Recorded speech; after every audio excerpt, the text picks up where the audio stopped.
This is To The Point, your briefing on Asia's entertainment business. I'm Janine Stein. And I'm Patrick Frater.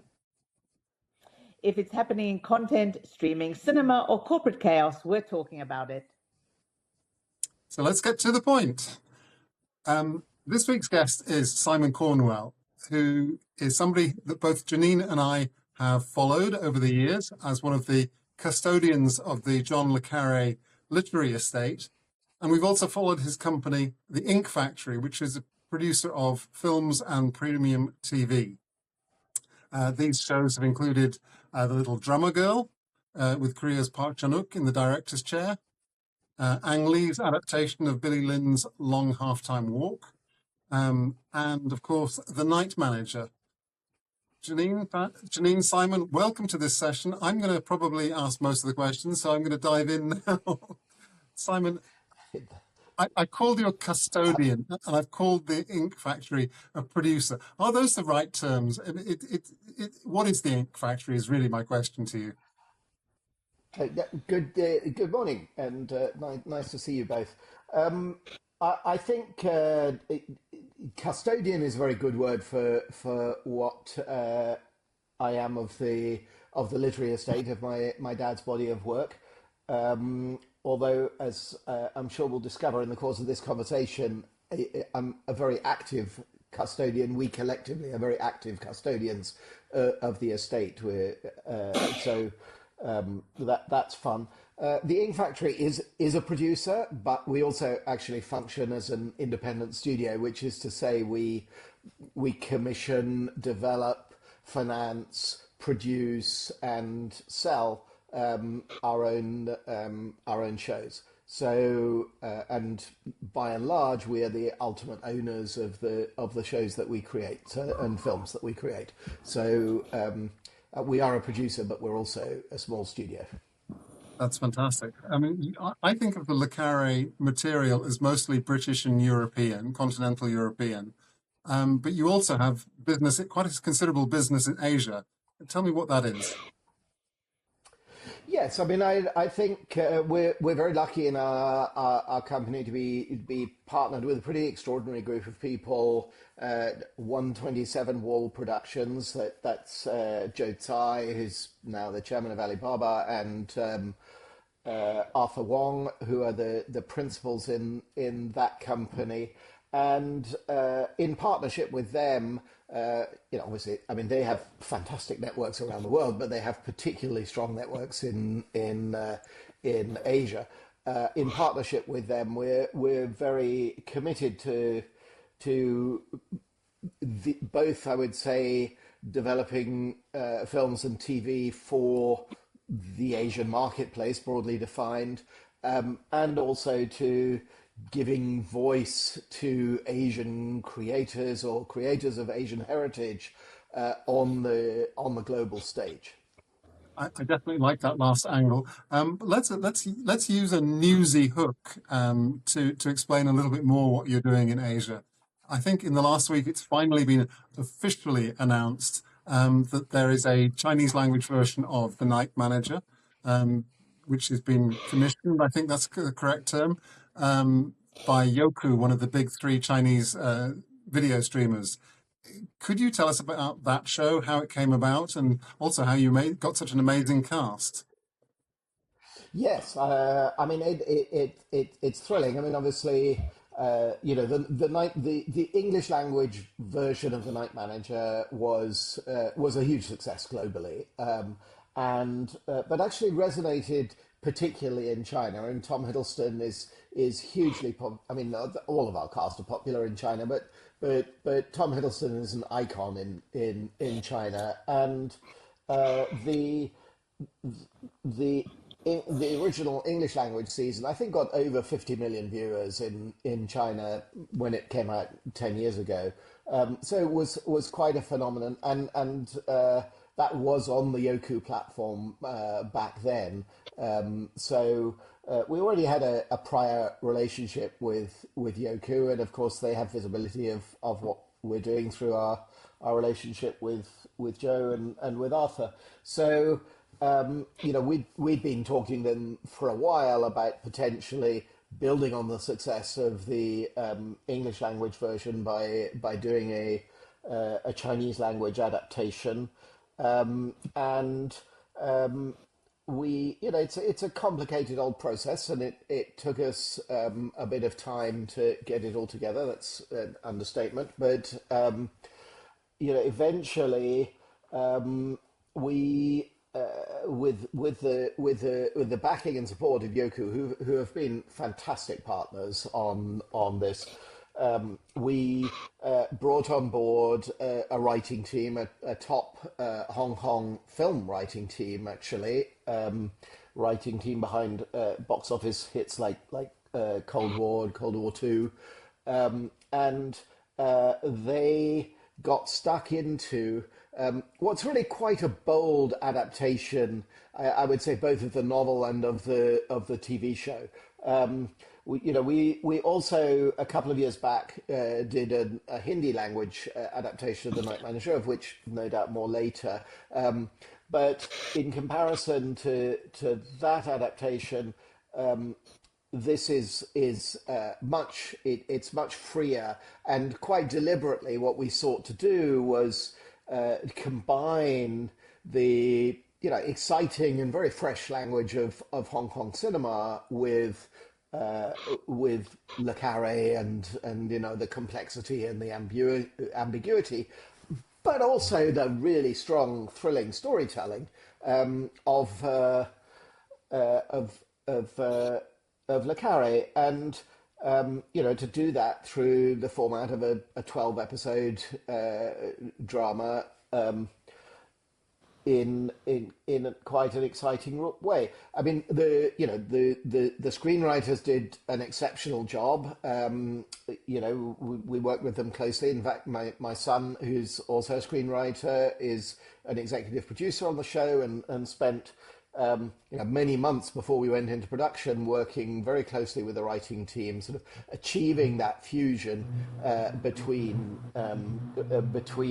le Carré and the language of Hong Kong cinema, and then we brought on board a pretty stunning young director, a guy called Kelvin Kinlon Chan, who he's young. He's made one independent film, Hand Rolled Cigarette, which is a brilliant film, and he made a very compelling case for himself as the director of the show. And to his huge credit, and of course to the credit of Yoku and the team supporting the movie, we were able to get stunning cast, and a beautiful thing happened too, because once Eddie Peng and Sean Lau had joined the cast, and of course these are actors you haven't seen on television, or you haven't seen on television for many years. I mean, they're flat out movie stars, and once they joined the cast, and we had Kelvin, who's very exciting talent. In the best of ways, this became a club that people wanted to join. So we have an extraordinarily deep cast, and some, and I've obviously seen it and you haven't, but I promise you we have some stunning performances coming through, and it's really exciting. You said it took a long time to come together. Is that because of the difficulty of meshing together contracts and business terms with a mainland Chinese company and a Western company? Or was it more to do with the material and how to avoid some of the most obvious political sensitivities, such as arms dealing? Yes, and so actually, I would say the contractual side of it was not complicated at all. I mean, I think we work, frankly, on the basis of relationships of trust by and large, and when you trust people, that trust tends to be returned. So actually the whole contracting process has been a very happy process. pulling it together is complicated from a creative point of view. We're really threading a needle between between East and West, between le Carré and a very new language for expressing. I mean, I don't mean Chinese. I mean the cinematic language for expressing the way his novels are adapted, and yes, I mean it's politically complicated, but in the end. I think setting it in Hong Kong, has worked very well for us. It's has a real sense of authenticity to it. It's Jonathan Chan, as he is in this story, is an undercover agent working for a unit of the Hong Kong police, which is actually a real unit. It exists in real life, and.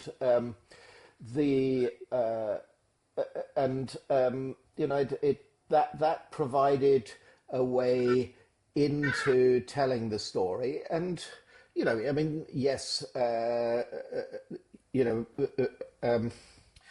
Richard Kwok, as he is in our story, is an arms dealer. I think every society, every culture has bad people, and the good people root them out. I don't think that's a particularly politically sensitive fact. I mean, the fact that the police are hunting down wrongdoing, that's not a difficult story to tell. You've queued up my next thought very nicely. You said a moment ago that this was a very free adaptation, and you've also talked about a new cinematic language. Maybe I can shift you into asking a little bit about the Hindi adaptation and also the other newsy point, which is the Night Manager English language version, BBC and Amazon version. It goes beyond the original source material. So maybe you could sort of just talk us through all those thoughts about how you go beyond le Carré while still keeping it authentic.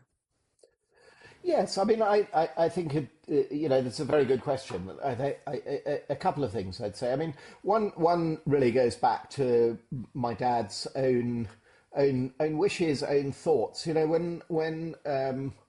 When writers, particularly well-regarded writers, pass away, they often leave behind very tight, very restrictive sets of instructions as to how their work is to be adapted and handled in the future, that place quite a lot of moral limitations on the heirs in terms of the way they exploit the work going forwards.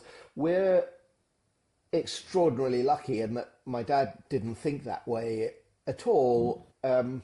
What he actually said in his letter of wishes, that he left behind to instruct us in how to manage his work going forwards.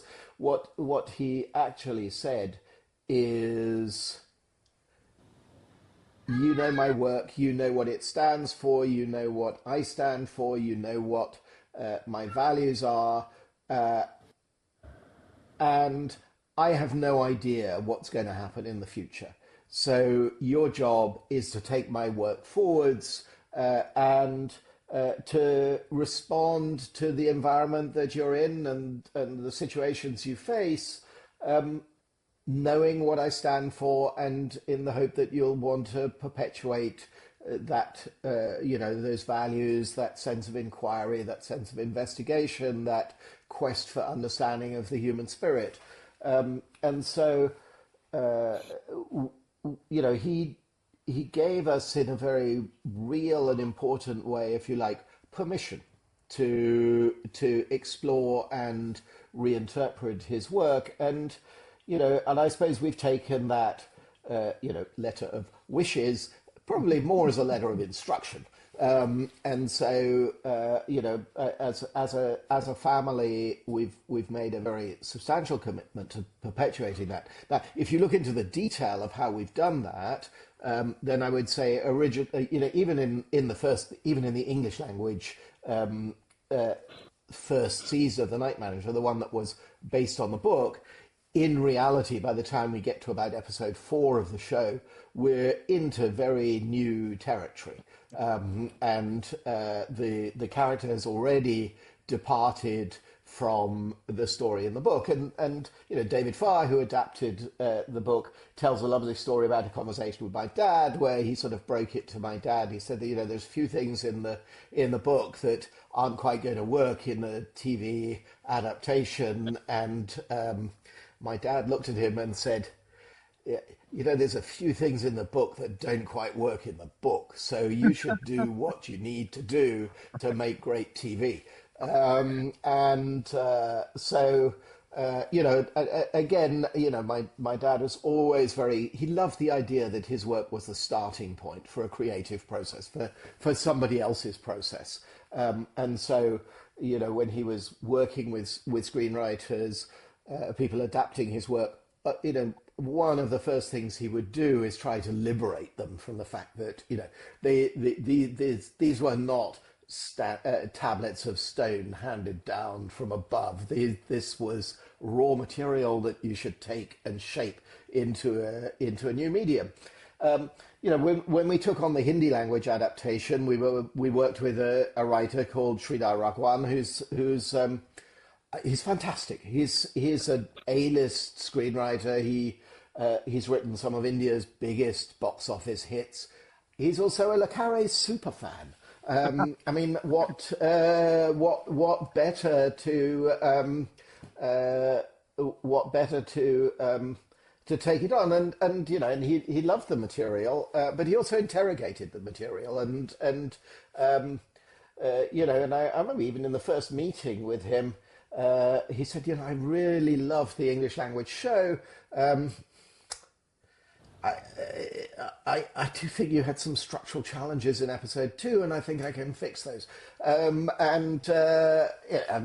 We'd spent months, frankly, wrestling with episode 2. So he was spot on in his analysis. So he was very much able to take the spirit of le Carré and reinterpret it into an Indian environment, an Indian context, and he did that hugely successfully. But he and our showrunner director Sandeep Modi, created what became, I think, Disney's most successful drama of all time in India. So clearly the taking, if you like, of the universal themes of my dad's work and re-expressing it in a completely new cultural context was something that worked, and I think that encouraged us also to take an even bolder, a creatively even bolder approach in the Chinese version.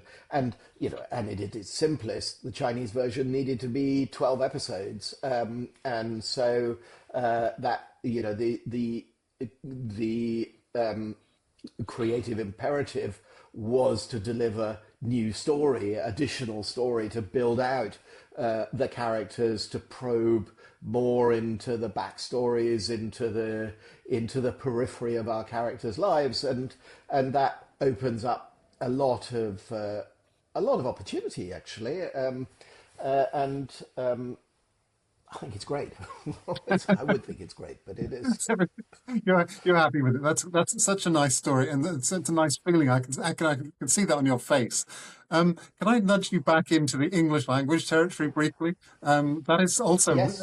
currently on air. Season 2 is on air at the moment, being dropped as kind of appointment TV. The first 3 episodes went on air, and then the subsequent 3, making up for a 6-episode series, are being dropped on successive weekends. Why go back to that old method rather than the binge TV, the binge viewing approach that streaming is so known for? Well, it was as you can imagine, it was a long discussion with both Amazon, who have the show globally, and the BBC, who have the show in the UK. Of course, you're right that everybody's instinct is to drop the show all at once. You have a big marketing hoo-ha, and then you build up a lot of interest in the show, and then people can binge it, and that's but frankly that's often the way I like to consume shows. So that works well. However, here, without wanting to spoil the show for those who haven't seen it, there is a massive twist in the show at the end of episode 3. And so, the world is going to turn on its head at the end of episode 3. And then each subsequent episode actually sort of twists the knife a little bit more. And so we agreed with both Amazon and the BBC that we would drop enough episodes up front to get people engaged and excited in the story, but we would leave people on the cliffhanger at the end of episode 3 and make them wait, exactly as you say, in the spirit of old-fashioned appointment TV. And if you look at the global reaction on social media to the rollout of the show, I think that's a strategy which has been vindicated by results, actually. So it is fun to, The Night Manager is it's very good traditional television, I would say, and actually marketing it in a slightly traditional way. It's quite a nice experience for audiences. And some people will want to wait. I'm sure a lot of people will want to wait until they can binge all 6 episodes in a weekend, and in a couple of weeks they'll be able to do that. But for those who can't wait, you got to be on tenterhooks week by week, I'm afraid. Now, I'm with you so far. I've watched 4 out of 4. Well, there we go. Sunday at midnight LA time, so whatever that is your time, middle of the afternoon, you will get your episode 5. Change of tack in the conversation. We're very interested in your Asia businesses and Asian experience. One of your experiences was with Park Chan-wook, obviously one of Korea's big 3 directors, but working on a British show, The Little Drummer Girl. What are your lessons from that in terms of Asia, US, or Asia international cooperation? Well, working with Director Park was just an extraordinary experience. For me, it was a lifelong dream come true, really.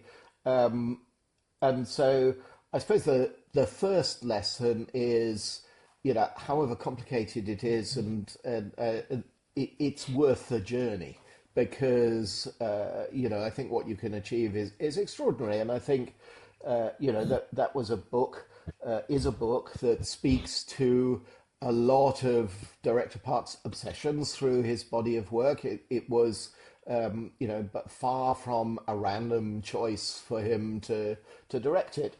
And indeed, it was not, by the way, that we pitched the adaptation to Director Park. It was that, he tracked me down in Cannes one year and sat me down with a cup of coffee in the Majestic Hotel and explained to me that he was going to do a movie adaptation of The Little Drummer Girl, and this was why, because he'd grown up in a divided world, and he related deeply to it, and it was a story of a suppressed love affair in the real world that could never be realized and never be fulfilled, contrasted to a fictional relationship between the same 2 people, which was filled with extraordinary passion, and that he loved that as a piece of storytelling, and therefore he was going to make a film of it. And I had to break it to him that we were halfway through the development of an adaptation as a television series, and I said, how about you take a look at the television series? And he said, well, I don't do television. And I said, well, at least have a look and tell us what you think. And, that was where it all began. I think, I think Director Park I don't want to generalize from working with Director Park because he's a unique and extraordinary filmmaker, but he brings an incredible rigor to the process of filmmaking. I mean, the level of detail, the application of intellect to the process alongside creativity. I mean, you know, it's something that people, you know, they think people like Director Park are just incredibly creative. He's incredibly creative, but he's also brilliantly thoughtful and very, you know, it's just intellectually really probing. And so, that production was a real workout for us in a good way. I mean, there you know, plenty of practical complexities. Director Park actually speaks very good English, but he prefers not to direct in English. He prefers to work through a translator because that's a way for him to be able to express nuance that he worries that he couldn't express if he was speaking in English. It also gives him, you know, a bit more time to think things through. So it's not always a bad thing.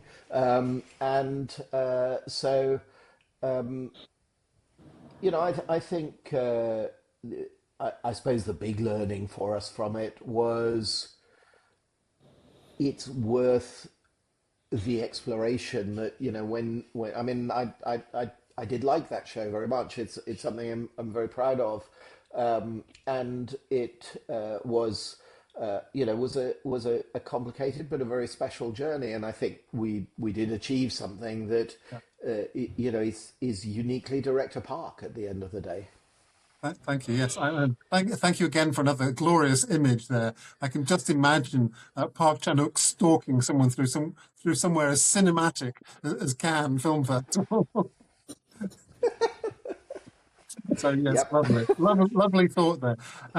Those learnings that you just described, how much of that translates to your current Asia slate? And maybe this is really my way of asking, what are you working on in Asia at the moment? Because I think there's quite a few things. Yes, I mean, I actually, I think, not answer your question to begin with. What the sort of the next front and center project that we have is a movie called Gold Mountain, which we are developing or have largely developed, which is about to go into pre-production with Ang Lee. You know, and again, that's you know, it's that's a story of two Chinese American girls growing up in California during the gold rush. It's based on an extraordinary book by a Chinese writer, Sipam Zhang, who lives in New York, and that is, you know, so it's a truly Asian story in the hands of you know, a master. I mean, one of the world's truly extraordinary directors, and but it's also, you know, it's a Western film, and that, you know, in terms of our Asia slate, if you like, that sort of falls firmly into kind of the second half of our aspirations for the slate, which is to give voices to Asian creators on the global stage. Not that Ang Lee really needs our help doing that, because he's you know, clearly has already a breathtaking track record. But it's you know, it's a special privilege to work with him on that, and you know, and the investors, the support coming together behind that film is a truly global mix of players. So you know, that's great fun to piece together, and you know, I think the film itself, you know, is a beautiful story. It's kind of origin story for the Chinese American community, but also in a way for the whole immigrant experience, the building of America. So it has, you know, it's hugely specific. It's a tiny story taking place in a very special place at a very particular time, but at the same time, like, you know, in a way that almost only Ang Lee is able to achieve.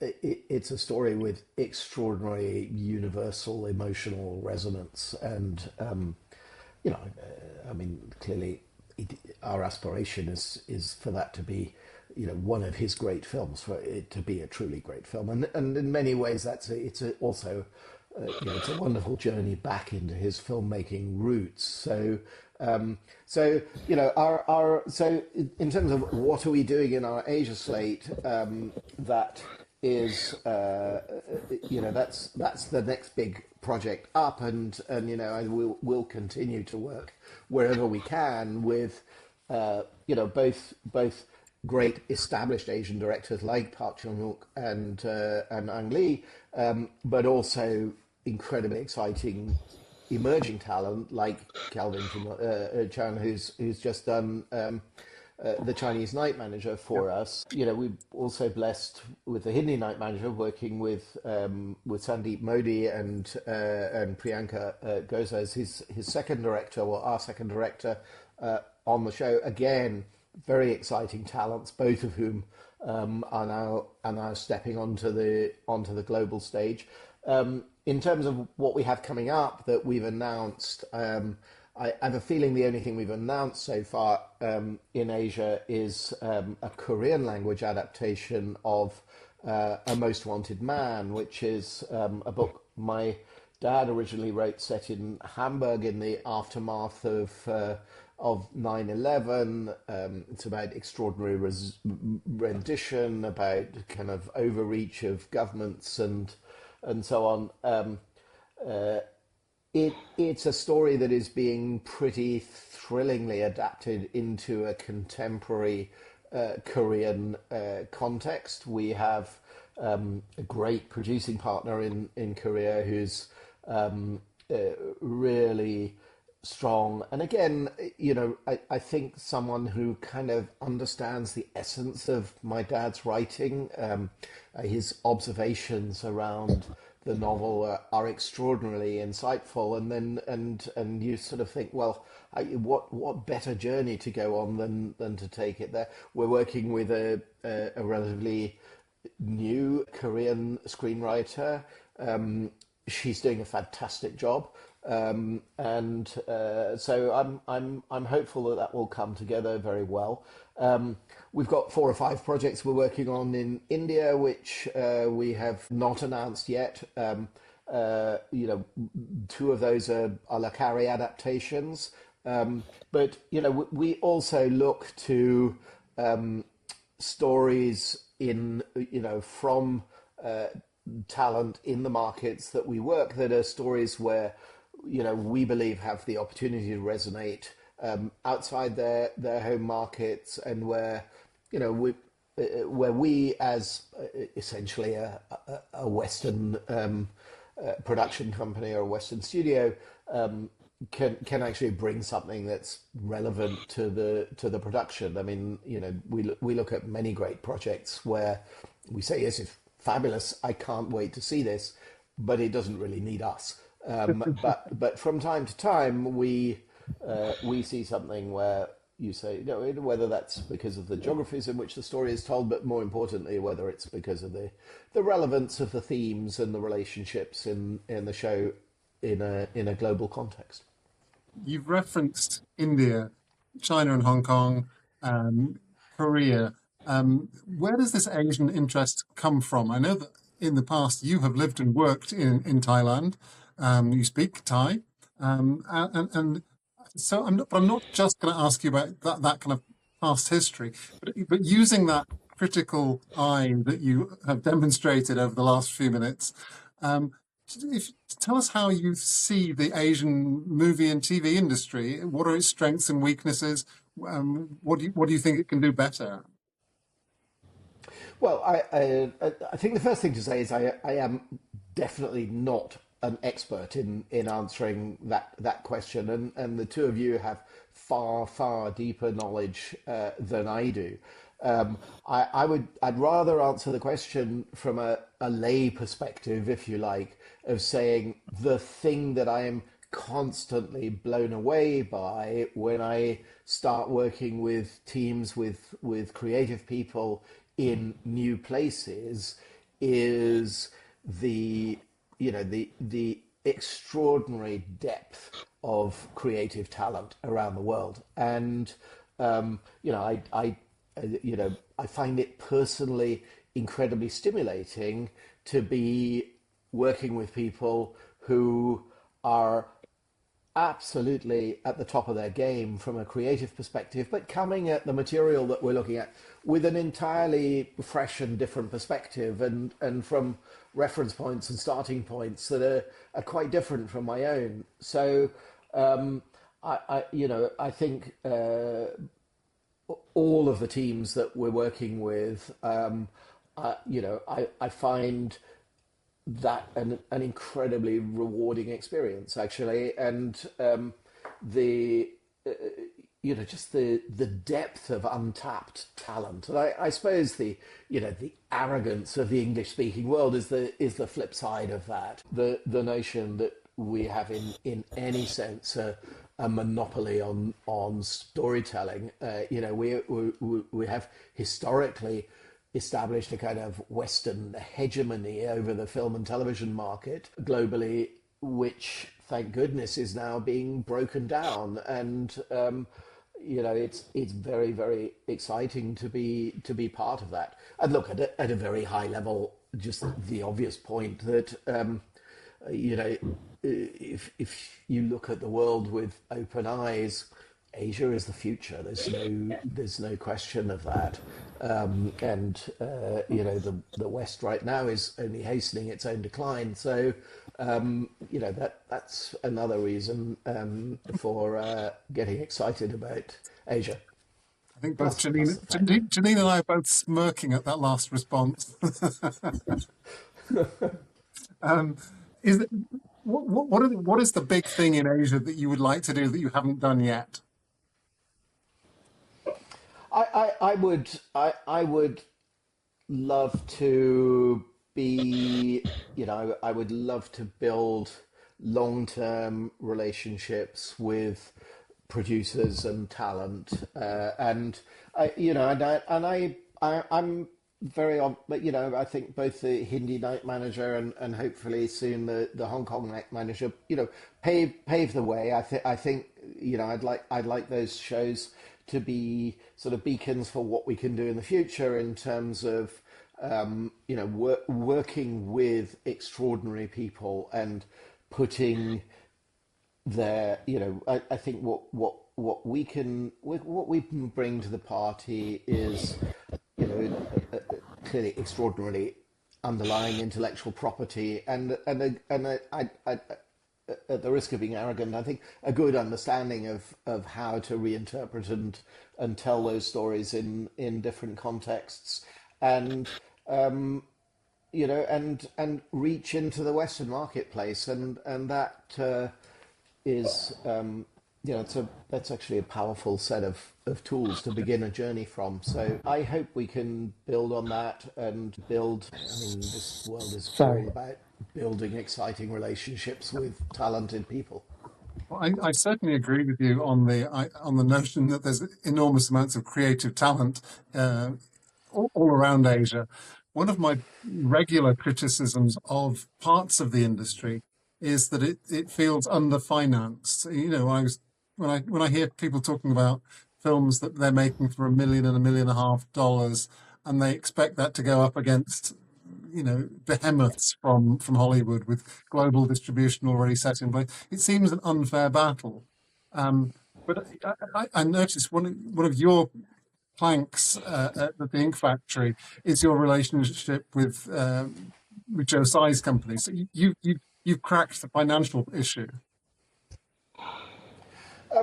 I wouldn't say, I think financing film and television is always challenging, but yes, we are lucky to have, hugely lucky, blessed to have extraordinarily supportive partners, and in Joe and Arthur in 127 Wall, their company, and they've got incredible taste. They're very supportive of what we do, and that is, that makes us very, very lucky indeed. I mean, I think the flip side of what you're saying is that actually working in, the other aspect of working in Asia is that you can achieve an extraordinary amount on far less money than than it takes to make a show in the West.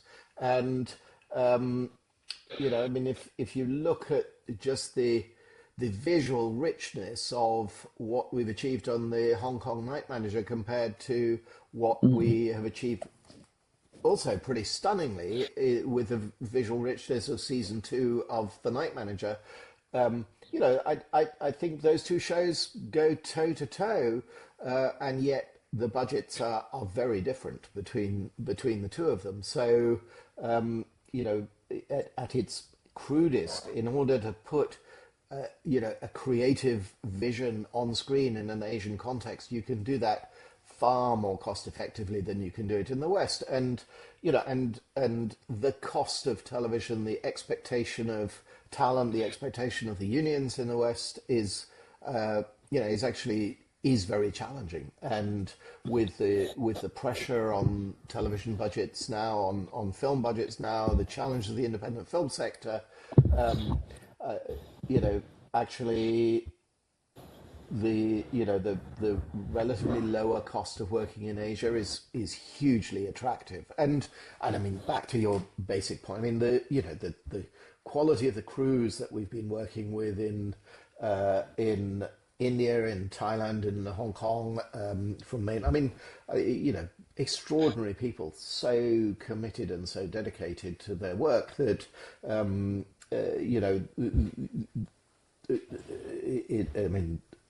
ways of working are maybe different from the way that we work on a UK or a US production, but the energy and the results are just extraordinary.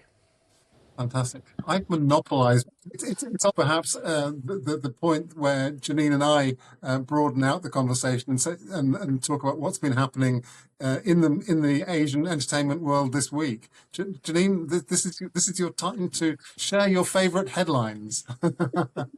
Well, my favorite headlines, I'll pick up on the Korean that you so eloquently talked about. Netflix released their top 50 all their shows. So I look at the top 50, and there's 7 titles from Korea and Japan in the top 50 most viewed TV series around the world. And I'm slightly disappointed because 7 out of 50 isn't as big a percentage as the perception of Korean programming in our minds. So it's one down from the first half of the year. The first half of the year was 8. But Squid Game season 3 was at number 4. It's still almost 500 million hours viewed around the world in the last 6 months of 2025. But the new season was the only Asian title in the top 10. So I think that we should be I think that Asian programming should be doing better. India pops up at number 125. This is only Netflix, so of course the others are not as transparent, but India pops up at number 125 with the Bads of Bollywood. So I don't know. I think I'm disappointed with that one. And then my other headline was... Sorry. Carry on, Simon. No, I would just say I'd have to put a word in for Thailand in those rankings. I'm not sure of the very latest ones, but that's a market that's really beginning to punch above its weight on the global stage. And Netflix in Thailand has, I mean, obviously it's a market I know well, as Patrick, as you said, I sort of speak the language and spend a lot of time there. But the Netflix team in Thailand is extraordinary, and have put together a very strong, I mean, I think out of 20 Netflix shows that have been made by the team in Thailand so far, something extraordinary like 15 have got into the top rankings of Netflix shows. So I think the potential, sorry, I'm contradicting you, but I think the potential is all there in Asia. It's just the realization I totally agree with you. I totally agree. The potential is all there. So this is Netflix's releases of its top shows. I mean, I think they're fairly transparent. I'm disappointed at the number on the top 50 for the second half of 2025, but I 100% agree with you.